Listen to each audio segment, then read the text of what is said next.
যে দুরূদ পাঠ করেন, এটা হলো কাজের কাজ। হাদিসে যেটা করতে বলা হয়েছে সেটা করেন, সেটার খোঁজ খবর নাই।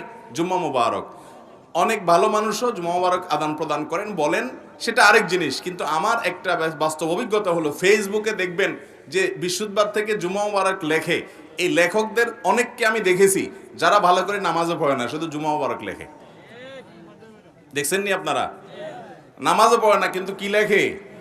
জুম্মা মুবারক লেখে। যাক, তাও ভালো, জুম্মা মুবারক লিখছে, অন্য কোনো আজে বাজে কোনো খারাপ কথা, গুনাহের কথা লেখে নাই। এটা হলো মনের সান্ত্বনা, কিন্তু জুমা মুবারক নয়। আমরা জুমা উপলক্ষে জুমার সুন্নতগুলো স্মরণ করিয়ে দিব যে এরা দিন সূরা কাহফ তেলাওয়াত করো এবং দুরূদ পাঠ করো, এ আমল করো, এ আমল করো, গোসল করো, আগে আগে মসজিদে যাও, খুতবা শুনো এবং অন্যান্য কাজ করো। সেগুলো হলো আমাদের সবচেয়ে গুরুত্বপূর্ণ কাজ। আল্লাহ তাআলা আমাদেরকে আমল করার তৌফিক দান করুন।